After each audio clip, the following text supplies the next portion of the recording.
বিসমিল্লাহির রহমানির রহিম। বসতে হবে, বসতে হবে, নাহলে কথা শুনতে পাবেন না। বসতে হবে সবাইকে, বসতে হবে। বিসমিল্লাহির রহমানির রহিম।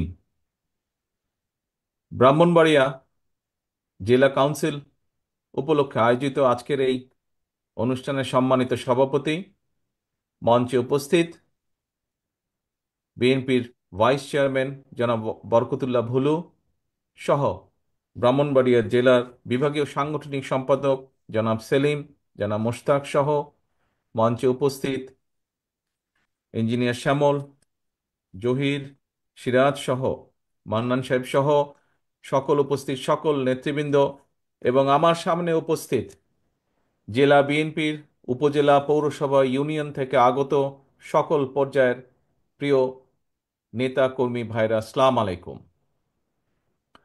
আজকে বহু বছর পরে আবার ব্রাহ্মণবাড়িয়া জেলায় আপনাদের সামনে কথা বলার সুযোগ হচ্ছে।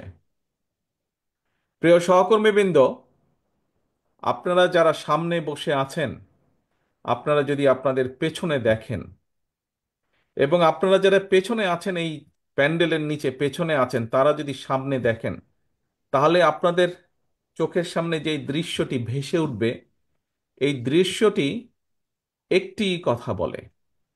কি সেই কথা? ঐক্য হচ্ছে শক্তি। ঐক্য হচ্ছে শক্তি। কি বলে এই কথাটি? এই কথাটি বলে যে ঐক্য হচ্ছে শক্তি।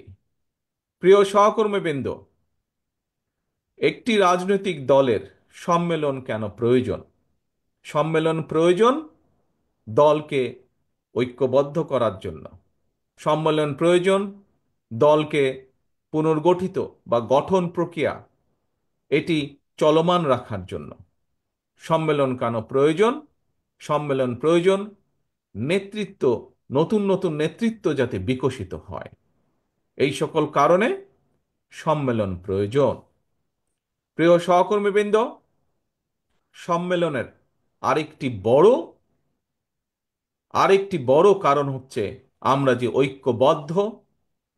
আমাদের মধ্যে মতপার্থক্য থাকতেই পারে, কিন্তু দিন শেষে দলের স্বার্থে, দলের আদর্শের স্বার্থে, সর্বোপরি দেশের স্বার্থে আমরা সকলে ঐক্যবদ্ধ।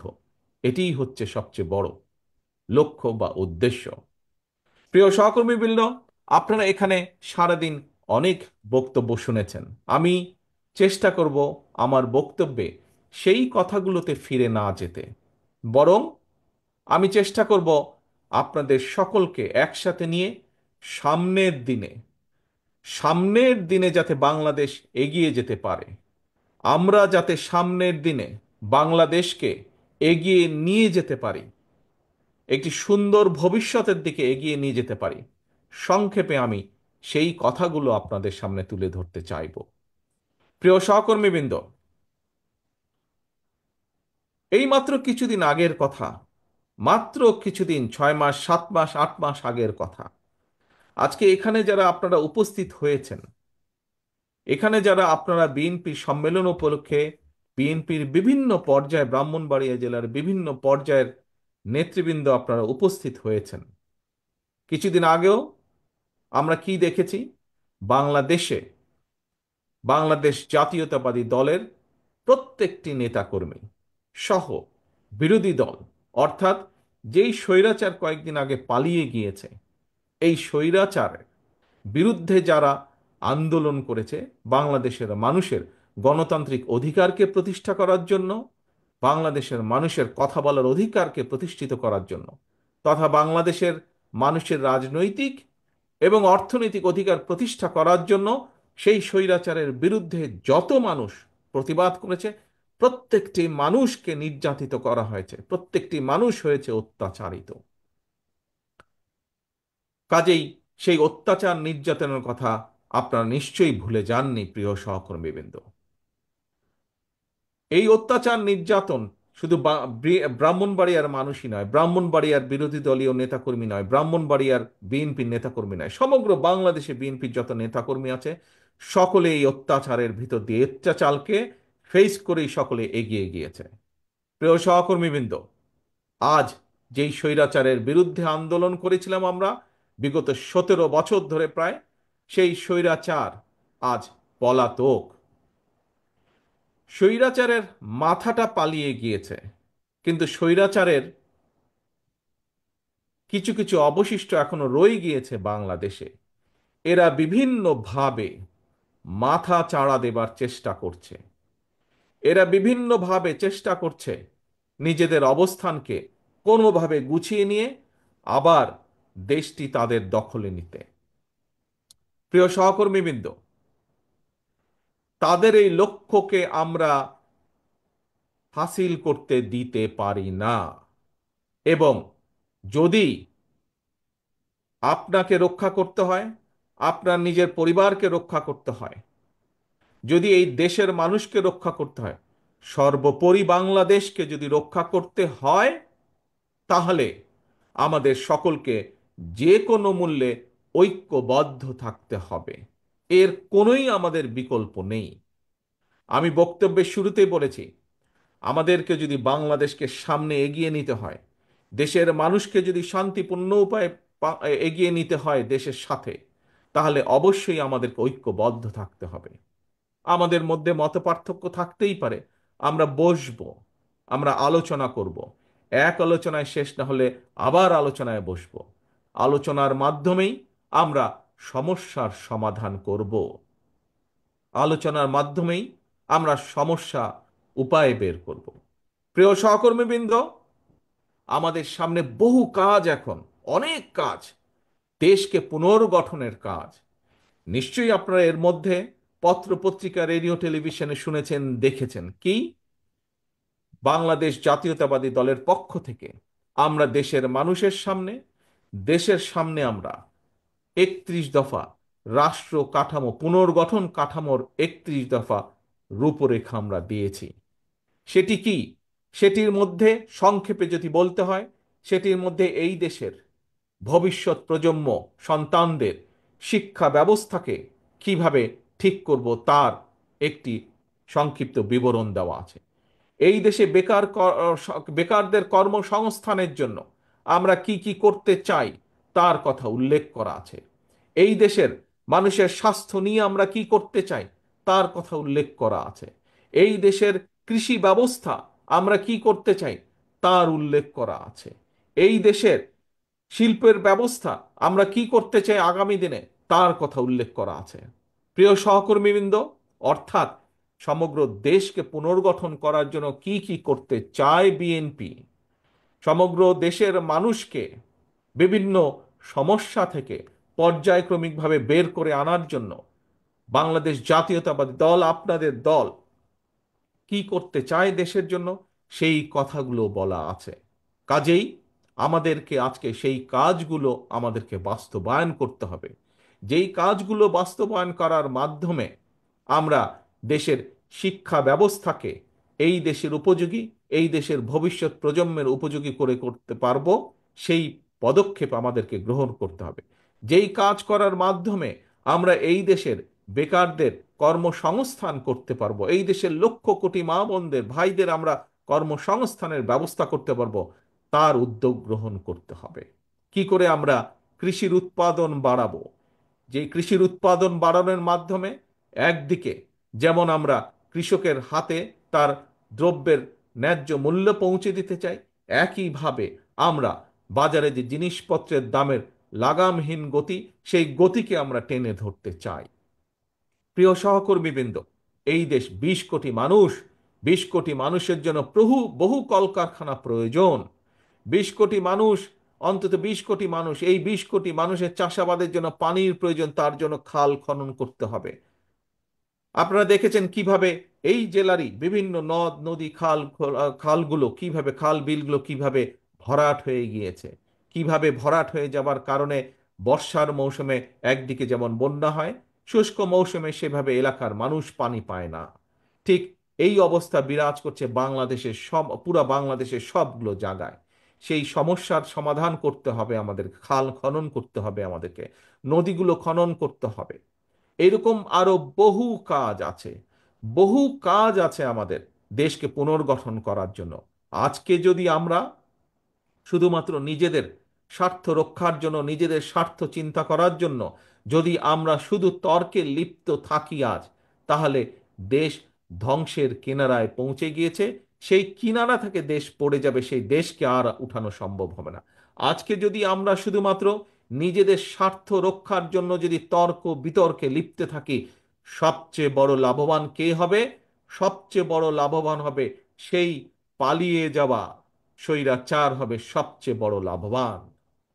প্রিয় সহকর্মীবৃন্দ, থাকতেই পারে প্রতিবার যেই কথাটি আমি আপনাদের সামনে বলেছি, অন্য অন্য জায়গায় আমি বলেছি, হ্যাঁ, বিভিন্ন মতামত থাকতেই পারে বিভিন্ন বিষয়ে, সেটি রাজনীতির বিষয় হোক, আগামী দিনে সংসদ কিভাবে পরিচালিত হবে সেই বিষয় হোক, আগামী দিনে সংসদের মেয়াদ কত হবে সেই বিষয়ই হোক, যে বিষয় হোক না কেন, কোন সরকারের মেয়াদ কত হবে, সংসদের মেয়াদ কত হবে, কত একজন মানুষ কতবার প্রধানমন্ত্রী হতে পারবে, এরকম বিভিন্ন বিষয় থাকতেই পারে।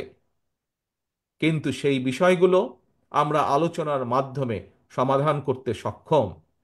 সেই বিষয়গুলো নিয়ে যদি মাত্রা অতিরিক্ত আলোচনা করি আমরা, তাহলে রাষ্ট্র পুনর্গঠন থেকে আমরা পিছিয়ে যাব। এবং রাষ্ট্র পুনর্গঠন থেকে যদি আমরা পিছিয়ে যাই, তাহলে এই দেশ এবং দেশের মানুষ ক্ষতিগ্রস্ত হবে। প্রিয় সহকর্মীবৃন্দ, একটি কথা, একদম সিম্পল কথা, সাধারণ কথা, কি পৃথিবীর যে কোনো গণতান্ত্রিক রাষ্ট্র যদি আমরা দেখি, তাদের মধ্যেও এরকম বিভিন্ন বিষয়ের বিতর্ক থাকে, কিন্তু দিন শেষে সেই বিতর্কর বিষয়গুলো তারা জনগণের উপরে ছেড়ে দেয়, এবং জনগণের মতামতের ভিত্তিতেই সিদ্ধান্ত গ্রহণ করা হয়।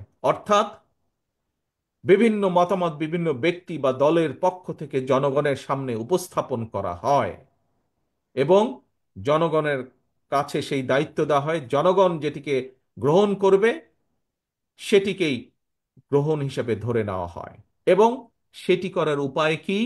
সেটি করার একমাত্র উপায় হচ্ছে নির্বাচন, জাতীয় নির্বাচন। সেটি করার একমাত্র উপায় হচ্ছে কি?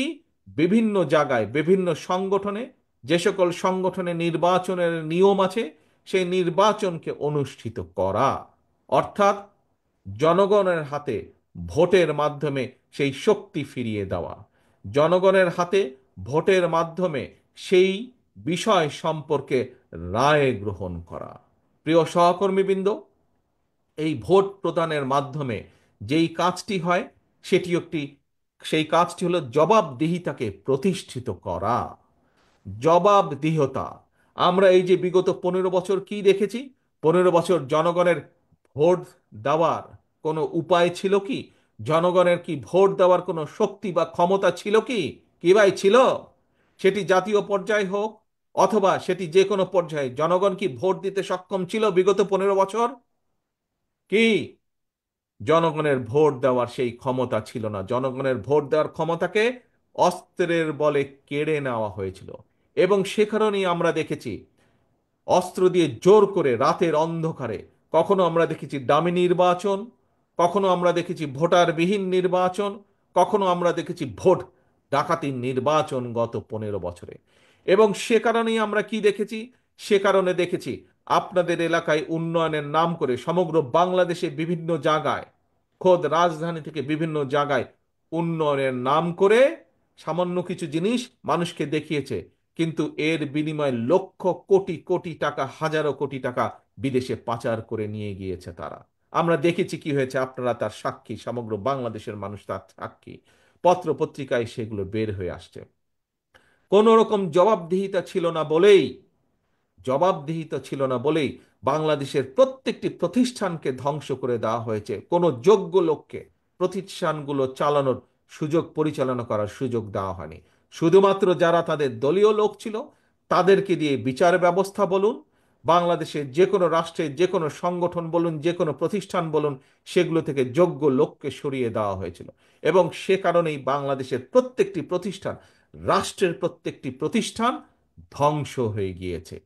প্রিয় সহকর্মীবৃন্দ, সেই শিক্ষাই বলুন, বিচার ব্যবস্থায় বলুন, নির্বাচনের ব্যবস্থায় বলুন, প্রত্যেকটি ব্যবস্থাকে আবার পুনর্গঠন করতে হবে। প্রিয় সহকর্মীবৃন্দ, এই পুনর্গঠন প্রক্রিয়া আমরা যত দ্রুত শুরু করতে পারবো, রাষ্ট্র কাঠামোর এই পুনর্গঠন প্রক্রিয়া আমরা যত দ্রুত শুরু করতে পারবো, দেশকে আমরা তত দ্রুত আমরা উন্নত করতে পারবো। এই পুনর্গঠন প্রক্রিয়া আমরা যত দ্রুত শুরু করতে পারবো, বাংলাদেশের মানুষের সমস্যার পরিমাণ ধীরে ধীরে আমরা তত দ্রুত কমিয়ে আনতে সক্ষম হব। প্রিয় সহকর্মীবৃন্দ, আজকে আপনারা যারা এই সম্মেলন উপলক্ষে এখানে উপস্থিত হয়েছেন, আপনাদের পরিচয় কি? রাজনৈতিক পরিচয়? আপনাদের পরিচয় হচ্ছে আপনারা শহীদ রাষ্ট্রপতি জিয়াউর রহমানের সৈনিক। আপনাদের পরিচয় হচ্ছে আপনারা দেশনেত্রী খালেদা জিয়ার সৈনিক। কাজেই অর্থাৎ দিন শেষে আপনাদের রাজনৈতিক পরিচয় আপনারা বাংলাদেশ জাতীয়তাবাদী দল তথা বিএনপির একজন নেতা বা একজন কর্মী হিসাবে আপনারা এখানে উপস্থিত হয়েছেন। সহকর্মীবৃন্দ, নিশ্চয়ই এই যে 5ই আগস্টের পরে যে স্বৈরাচার 5ই আগস্ট পালিয়ে গেল, তারপরে আপনারা যখনই আপনাদের ঘর থেকে প্রতিদিন বের হয়েছেন, আপনাদের এলাকার মানুষ কি আপনাদের কাছে জানতে চায় না কি ভাই তোমরা দেশ নিয়ে কি চিন্তা করছো, দেশ নিয়ে কি করবা? জানতে চায় না এরকম কথা? জানতে চায় এরকম কথা? আপনারা যখন বের হন ঘর থেকে, যখন হাটে বাজারে মসজিদে মাদ্রাসায় বা বিভিন্ন জায়গায় আপনাদের সাথে বিভিন্ন মানুষের দেখা হয়, যখন জানে আপনি বিএনপির একজন নেতা, আর যখন জানে আপনি বিএনপির একজন কর্মী, দেশ নিয়ে আপনাকে জিজ্ঞেস করে না আপনাকে? আপনাকে কেন জিজ্ঞেস করে?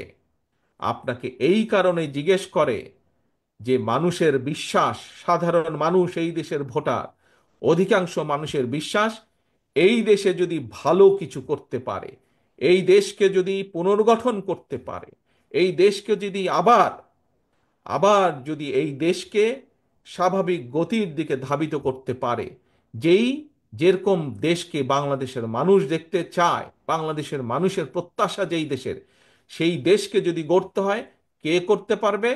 আপনারাই একমাত্র করতে পারবেন। অর্থাৎ বাংলাদেশ জাতীয়তাবাদী দল বিএনপি একমাত্র এই দেশকে জনগণের প্রত্যাশা অনুযায়ী গড়ে তুলতে সক্ষম হবে।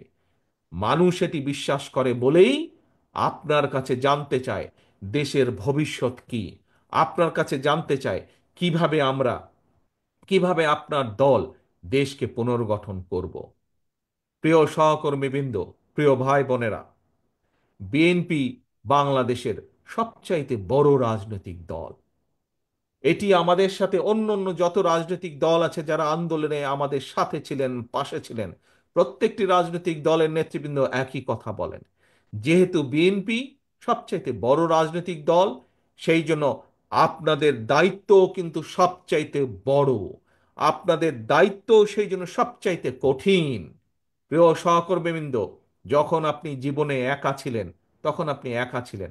আজ আপনার দায়িত্বে এসে পড়েছে, কাঁধে দায়িত্ব পড়েছে সংসারের। সংসারে 2 জন 5 জন 7 জন যে কয়জন মানুষ হোক, সেই মানুষের দায়িত্ব যেরকম আপনার, ঠিক একইভাবে বিএনপির একজন কর্মী হিসাবে, শহীদ জিয়া খালেদা জিয়ার একজন কর্মী হিসাবে আপনাদের দায়িত্ব সমগ্র বাংলাদেশের। আপনারা কি, প্রিয় ভাই বোনেরা, প্রিয় সহকর্মীবৃন্দ, আপনারা কি দেশের দায়িত্ব নেওয়ার জন্য প্রস্তুত আছেন? দেশের দায়িত্ব, দেশকে পুনর্গঠন করার জন্য প্রস্তুত আছেন? আছেন, ধন্যবাদ। সকলকে ধন্যবাদ। যদি এই দায়িত্ব আপনাদেরকে পালন করতে হয়, যদি এই দায়িত্ব আপনারা সঠিকভাবে পালন করতে চান, তাহলে সবচাইতে পূর্ব শর্ত হচ্ছে, 1 নম্বর শর্ত হচ্ছে, তাহলে আমাদের সকলকে যে কোনো মূল্যে ঐক্যবদ্ধ থাকতে হবে। যে কোনো মূল্যে আমাদের বিএনপির প্রতিটা নেতাকর্মীকে আমাদের ঐক্যবদ্ধ থাকতে হবে এবং ঐক্যবদ্ধ থেকে দেশের মানুষকে দিক নির্দেশনা দিতে হবে, দেশের মানুষকে পথ দেখাতে হবে, যে পথে আমরা গেলে দেশের সমস্যার সমাধানগুলো করতে পারবো। এবং বিএনপি হিসাবে দেশের মানুষ আপনাদের কাছ থেকে এই প্রত্যাশা করে, এই দায়িত্ব প্রত্যাশা করে যে বিএনপি ঐক্যবদ্ধ থাকবে। বিএনপি শুধু একাই ঐক্যবদ্ধ থাকবে না, একই সাথে বিএনপি যে সকল রাজনৈতিক দল সহ যে সকল মানুষ, যে সকল সংগঠন যাদের কাছে 1 নম্বর এজেন্ডা হচ্ছে এই দেশ এবং এই দেশের মানুষ, তাদের সকলকে বিএনপি ঐক্যবদ্ধ রাখবে। আমরা তো ঐক্যবদ্ধ থাকবই। দেশনেত্রী খালেদা জিয়ার নেতৃত্বে আমরা সকলে ঐক্যবদ্ধ থাকব। একই সাথে বিএনপি হিসাবে আমাদের দায়িত্ব হচ্ছে দেশের বাকি সকল মানুষকে ঐক্যবদ্ধ থাকা। এই যে দেখুন, আপনারা আজকে সকলে মিলে ঐক্যবদ্ধ হয়ে একটি সম্মেলন অনুষ্ঠানে একত্রিত হয়েছেন। দেখুন কত সুন্দর লাগছে, শুধু সুন্দরই লাগছে না, কত বৃহৎ একটি সম্মেলন অনুষ্ঠান আজকে এখানে অনুষ্ঠিত হচ্ছে। কত শান্তিপূর্ণ একটি অনুষ্ঠান এখানে অনুষ্ঠিত হচ্ছে। এবং এর ক্রেডিট, এর কৃতিত্ব শুধু যে যারা মঞ্চে ওই নেতৃবৃন্দ বসেছে তাদের একার না, বরঞ্চ আমি মনে করি আজকে যে এই সুন্দরভাবে যে সম্মেলনটি অনুষ্ঠিত হচ্ছে, এর মূল কৃতিত্ব হচ্ছে প্যান্ডেলের নিচে আমার যে সকল নেতাকর্মী বসে আছেন, শান্তিপূর্ণভাবে বসে আছেন, আপনাদের প্রত্যেকের কৃতিত্ব হচ্ছে আজকের এই সম্মেলনকে সফল করার। প্রিয় সহকর্মীবৃন্দ, আমরা একটি রাজনৈতিক দল। রাজনৈতিক দল হিসাবে আমাদের বক্তব্য থাকবে দেশকে নিয়ে। রাজনৈতিক দল হিসাবে আমাদের আদর্শ থাকবে দেশের মানুষের কিভাবে ভালো করা যায়। রাজনৈতিক দল হিসাবে আমাদের দায়িত্ব থাকবে দেশের মানুষের ভালো কিছু চিন্তা করা, সামনের দিকে এগিয়ে নিয়ে যাওয়া দেশকে। থাকতে পারে অন্য দলের সাথে আমাদের মতপার্থক্য, আমরা সেই দলগুলোকে সাথে নিয়ে বসবো, আলোচনা করব। কিন্তু দিন শেষে আমাদেরকে মনে রাখতে হবে, আমরা যাই বলি না কেন, আমরা যাই করি না কেন, সমর্থন আসতে হবে জনগণের পক্ষ থেকে। সমর্থন আসতে হবে জনগণের কাছে থেকে। প্রিয় সহকর্মীবৃন্দ, সেজন্যই আমি বলি, সেজন্যই আমি একটি কথা বলি, আমাদেরকে থাকতে হবে জনগণের সাথে, আমাদেরকে রাখতে হবে জনগণকে সাথে। কারণ জনগণ আছে বলেই আমরা আছি। এই যে আমরা বলি বিএনপি এত বড় দল, কেন বলি এই কথাটি? কারণ বাংলাদেশের বৃহৎ জনগোষ্ঠী এই দলকে সমর্থন করে বলেই এটিই হচ্ছে আমাদের শক্তি, জনগণের শক্তি।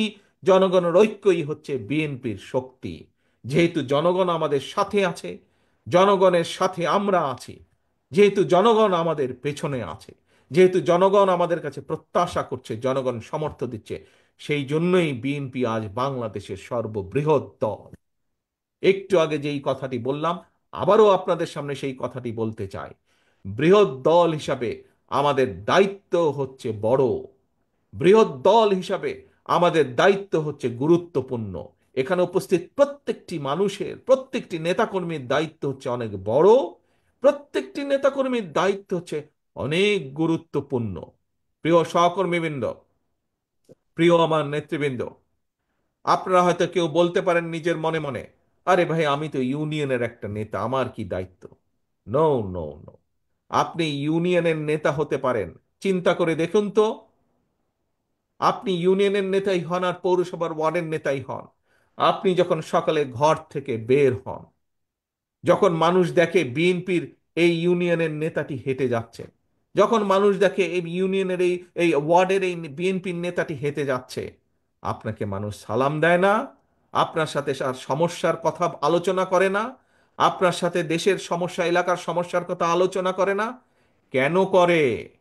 কারণ তারা আপনার উপরে ভরসা করতে চায়। তারা বিশ্বাস করে যে আপনি কোনো না কোনো একটি উপায় বের করে দিবেন, কোনো না একটি উপায় বাতলে দিবেন আপনি।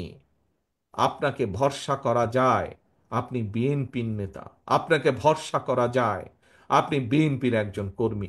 এলাকার সমস্যার সমাধান হোক অথবা কোনো একটি সমস্যা হোক, আপনার কাছে যদি তুলে ধরতে পারে, আপনি হয়তো সেই সমস্যার সমাধান করতে পারবেন। এই বিশ্বাস মানুষের আছে। সেই জন্যই সহকর্মীবৃন্দ, আমাদের আচার আচরণ, আমাদের কথাবার্তা, আমাদের চিন্তা ভাবনা, আমাদের চলাফেরা তেমনই হতে হবে। যেমন চিন্তা ভাবনা হলে, যেমন চলাফেরা হলে, যেমন উঠা বসা হলে মানুষের আস্থা আমরা পাবো। মানুষের আস্থা যত পাবো আমরা, আমাদের রাজনীতি তত সফল হবে। মানুষের সমর্থন যত পাবো আমরা, ততই আমাদের দল শক্তিশালী হবে এবং আপনার সম্মানও বৃদ্ধি পাবে। কাজেই আপনার নিজের সম্মান যদি বৃদ্ধি করতে হয়, দলের সম্মান যদি বৃদ্ধি করতে হয়, অবশ্যই আমাদের কথাবার্তা, আমাদের প্রত্যেকটা মানুষের, বিএনপির প্রত্যেকটা মানুষের, বিএনপি, যুবদল, ছাত্রদল, স্বেচ্ছাসেবক, কৃষক দল, শ্রমিক দল, আইনজীবী ফোরাম, যেই হোক না কেন, অর্থাৎ যার পরিচয় বিএনপি, এরকম প্রত্যেকটি মানুষকে, প্রত্যেকটি মানুষের উঠা বসা চলাফেরা কথাবার্তা সেই রকম হতে হবে, যেরকম হলে একজন সাধারণ মানুষের তার প্রতি শ্রদ্ধা সম্মান বৃদ্ধি পাবে। পরিশেষে কথা একটি, প্রিয় সহকর্মীবৃন্দ, আমাদের সকলকে ঐক্যবদ্ধ থাকতে হবে। বিএনপির প্রত্যেকটি নেতাকর্মীকে ঐক্যবদ্ধ থাকতে হবে এবং বিএনপির সর্বোপরি দায়িত্ব হচ্ছে আমরা গণতন্ত্রের পক্ষের প্রতিটি মানুষ বাংলাদেশের, আমরা গণতন্ত্রের পক্ষের প্রতিটি সংগঠন, প্রতিটি দলকে আমরা ঐক্যবদ্ধ রাখার চেষ্টা করব এবং আমরা যত বেশি ঐক্যবদ্ধ থাকব, তত আমরা দেশকে সামনের দিকে এগিয়ে নিয়ে যেতে পারবো। আপনাদের মনে রাখতে হবে, একটি কথা আমাদের পরিষ্কার মনে রাখতে হবে, বিএনপি 1975 সালের পরে যখন দেশ ভেঙে পড়েছিল, এখানে বহু মুরব্বী উপস্থিত আছেন, তাদের মনে আছে 75 সালের পরে দেশ যেরকম ভেঙে পড়েছিল, দুর্ভিক্ষে ছেয়ে গিয়েছিল, দুর্ভিক্ষে লক্ষ লক্ষ মানুষ মারা গিয়েছিল। শহীদ রাষ্ট্রপতি জিয়াউর রহমানকে যখন দেশের মানুষ দায়িত্ব দিলেন, আমরা দেখেছি শহীদ রাষ্ট্রপতি জিয়াউর রহমান কিভাবে দেশে খাদ্য উৎপাদন বৃদ্ধি করলেন, কিভাবে এই দেশের কলকারখানা প্রতিষ্ঠিত করলেন। একইভাবে 90-এ স্বৈরাচার যখন দেশকে ধ্বংস করে দিয়েছিল, আমরা দেখেছি পরবর্তীকালে 91 সালে যখন দেশনেত্রী খালেদা জিয়ার নেতৃত্বে দেশের মানুষ বিএনপিকে দায়িত্ব দিয়েছে, সেই সময় কিভাবে দেশনেত্রী খালেদা জিয়া আবার দেশকে পুনর্গঠন করেছিলেন। প্রিয় সহকর্মীবৃন্দ, এখন আপনাদের পাল্লা। দেশ, দেশের মানুষ তাকিয়ে আছে আপনাদের দিকে। আপনারা কিভাবে দেশকে পুনর্গঠন করবেন, কিভাবে দেশকে সামনে এগিয়ে নিয়ে যাবেন। ষড়যন্ত্রকারীরা কিন্তু বসে নেই। বিভিন্ন দাবি দাওয়ার উছিলায়, বিভিন্নভাবে, বিভিন্ন রকম ষড়যন্ত্রের মাধ্যমে তারা তাদের ষড়যন্ত্র অব্যাহত রেখেছে। এই ব্রাহ্মণবাড়িয়া সহ সারা বাংলাদেশে আমাদের লক্ষ লক্ষ নেতাকর্মী গত 15 বছর অত্যাচারিত হয়েছে, নির্যাতিত হয়েছেন। আমাদের শত হাজারো নেতাকর্মী গুম হয়েছে, খুন হয়েছে। কিন্তু বিএনপি থেমে থাকে নাই। বিএনপি জনগণকে সাথে নিয়ে, মানুষকে সাথে নিয়ে আন্দোলনকে এগিয়ে নিয়ে গেছে। আলহামদুলিল্লাহ, বাংলাদেশের জনগণ ঐক্যবদ্ধভাবে, একত্রিতভাবে গণ অভ্যুত্থানের মাধ্যমে 5ই আগস্ট স্বৈরাচারকে বিদায় করেছে। এখন কাজ একটি, লক্ষ্য একটি, কথা একটি, দেশ পুনর্গঠন করতে হবে, দেশকে গড়ে তুলতে হবে, দেশকে সামনে এগিয়ে নিয়ে যেতে হবে। তার জন্য আমাদেরকে ঐক্যবদ্ধ থাকতে হবে। আসুন আজকের এই সম্মেলনে আমরা প্রতিজ্ঞা গ্রহণ করি, যে কোনো মূল্যে আমরা বিএনপির প্রতিটি নেতা কর্মী আমরা ঐক্যবদ্ধ থাকব। কোনো সমস্যা হবে, কোনো বিষয় থাকবে, আমরা আলোচনা করব, টেবিলে বসবো, আলোচনা করব, টেবিলে বসে আলোচনা করে আমরা সমস্যার সমাধান করব, কিন্তু আমরা ঐক্যবদ্ধ থাকব। আজকের সম্মেলনে এটি হোক আমাদের প্রথম প্রতিজ্ঞা। কি আমরা এই প্রতিজ্ঞা নিতে পারি? আমরা যে কোনো মূল্যে আমরা ঐক্যবদ্ধ থাকব। আসুন, এটিই হোক আমাদের আজকের প্রতিজ্ঞা, এটিই হোক আমাদের আজকের শপথ। এবং আমাদের দ্বিতীয় শপথ হচ্ছে, যে কোনো মূল্যে ঐক্যবদ্ধভাবে বাংলাদেশের জনগণকে সামনে নিয়ে আমরা দেশকে পুনর্গঠন করব। আবার কি ভাই, দেশকে আমরা পুনর্গঠন করব? কি দেশকে আবার পুনর্গঠন করব? ইনশাল্লাহ, এই হোক আমাদের প্রতিজ্ঞা। প্রিয় সহকর্মীবৃন্দ, আজকে এই যে সম্মেলন অনুষ্ঠান, এই সম্মেলন অনুষ্ঠানের প্রথম পর্ব আমরা আজ এখানে সমাপ্ত করতে চাই। আমি আমার ব্রাহ্মণবাড়িয়া জেলার যে সকল নেতৃবৃন্দ আছেন, সকল নেতৃবৃন্দর সাথে আলাপ আলোচনা করে ইনশাল্লাহ অতি শীঘ্র আমরা সম্মেলনের দ্বিতীয় পর্বের তারিখ আমরা ঘোষণা করব এবং দ্বিতীয় পর্বের তারিখ ঘোষণার মাধ্যমে আমরা সম্মেলন অনুষ্ঠানের দ্বিতীয় পর্ব আমরা অনুষ্ঠিত করব ইনশাল্লাহ। কিন্তু আজ যেই শপথ আপনারা, আস্তে আস্তে আস্তে, তালি বাজালে বুঝবেন না তো, তালি বাজালে বুঝবেন না, বসুন, একটু বসুন। 1 মিনিটে ছেড়ে দেবো আপনাদেরকে আমি সকলকে। বসুন, প্রথমে বসুন সকলে, প্রথমে সকলে বসুন, বসুন বসুন বসুন বসুন। বসতে হবে, বসতে হবে, বসতে হবে। একটু বসুন সকলে। আমরা কি প্রতিজ্ঞা গ্রহণ করেছি?